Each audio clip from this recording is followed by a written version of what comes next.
नमस्कार, मी मृणाल कुकिंग चॅनलमध्ये आपल्या सर्वांचं हार्दिक स्वागत। मंडळी, मी आज करत आहे लावलेले पोहे। नाव ऐकल्यावर तुम्हाला आश्चर्य वाटलं असेल ना। लावलेले पोहे म्हणजे तेल तिखट मीठ लावलेले पोहे। पूर्वीच्या काही आमची आई आजी आम्हाला मधल्याचं खाणं म्हणून असे पोहे देत असतात। 5 ते 7 मिनिटात होणारी कृती आहे, अजिबात वेळ लागत नाही। चला आपण पटकन साहित्यच बघूया। 3 वाट्या पातळ पोहे जे आपण दडप्या पोहेला वापरतो का ते। इथं कच्चे शेंगदाणे घेतलेत, डाळं म्हणजे डाळवं घेतलेलं आहे, तेल घेतलेलं आहे, कांदा घेतला आहे एक, थोडीशी साखराची मूठभर, मीठ, लाल तिखट, गोडा मसाला आणि हे जे मेथकूट आहे हा ह्यातला सिक्रेट इन्ग्रेडियंट पदार्थ आहे आणि अर्धा लिंबाचा रस आहे। हे जे मी कच्चे शेंगदाणे घेतले ते बऱ्याच वेळा आपल्याकडे कच्चे शेंगदाणे नसतात, कारण आपण शेंगदाणे आणले की ते भाजून ठेवतो। त्यामुळे तुमच्याकडे जर कच्चे शेंगदाणे नसतील तर घाबरायचं काहीही कारण नाही आहे, तुम्ही भाजलेले शेंगदाणे वापरू शकता। आता इथं हे शेंगदाणे मी तळून घेते आहे। गॅस चालू केलेला आहे आणि त्याच्यावर मी कढई तापत ठेवलेली आहे आणि त्याच्यामध्ये तेल घातलेले आहे। तेल थोडंसं तापलेलं आहे। आता त्याच्यामध्ये मी हे शेंगदाणे घालते। शेंगदाण्याची क्वांटिटी प्रमाण तुम्ही तुमच्या मर्जीप्रमाणे कमी जास्त करू शकता। इथं मध्ये पोहे फक्त 3 वाट्या आहेत, त्यामुळं जास्त शेंगदाणे गरजेचे नाही आहेत। आपले शेंगदाणे खमंग असे तळून झालेत, ते उडायला पण लागलेत आणि त्याचा रंग पण किती सुरेख आलाय बघा। आता मी गॅस बंद करते, आणखीन शेंगदाणे खाली काढून घेते आहे।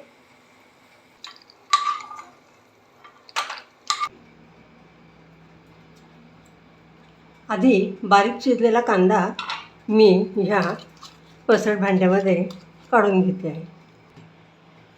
डाळ, शेंगदाणे,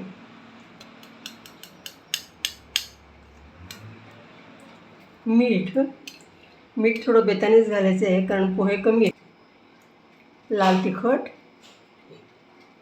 गोडा मसाला चवीप्रमाणे घालायचं आहे।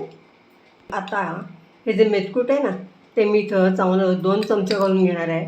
या मेथकुटाचा स्वाद आपल्या पोह्यांना खूप छान येतो। आपण भडंग करताना पण हे मेथकूट चुरमुऱ्यांना लावतो, त्यामुळे ते अतिशय चवीला उत्तम होतात।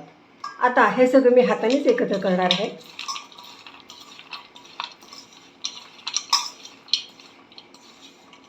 आता ह्याच्यावर थोडंसं तेल टाकून घेते आहे,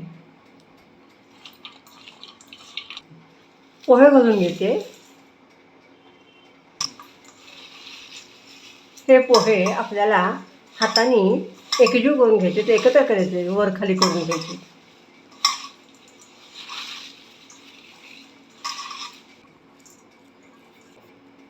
आपले पोहे छान एकत्र करून झालेत।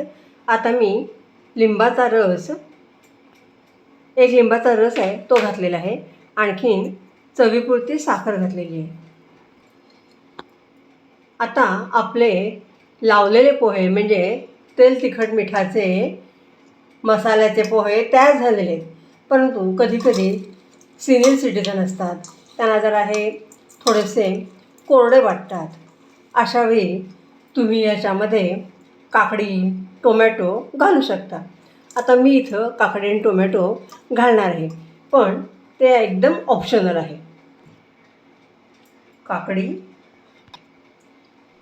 टोमॅटो, थोडेसे तीळ घालून घेते हे आणि आता हे एकत्र करून घेते हे। आज माझ्याकडं कोथिंबीर नाही आहे, तुम्ही याच्यावर कोथिंबीर घातली तर अजूनही चव छान येईल। मस्त आपले लावलेले पोहे तयार झालेले आहेत, एकदम सुंदर झालेले आहेत। काकडी, टोमॅटो, तीळ, डाळ, शेंगदाणे ह्यांच्यामुळं हे पोहे आणखीनच पौष्टिक झालेले आहेत। मुख्यतः पोह्यामध्ये पिष्टमय पदार्थ आणखीन लोह असतंच, त्याच्या बहिणीला आपण बाकीचे पौष्टिक पदार्थ घातलेले आहेत। हे खाणं तुम्ही मधल्या वेळेचं नक्कीच खाऊ शकता, चहाच्या वेळी। नाश्त्याला पण खाऊ शकता, परंतु जास्त चांगलं मधल्यावेळचं खाणं म्हणून हे प्रसिद्ध आहे. महाराष्ट्रीयन पारंपरिक पदार्थ आहे.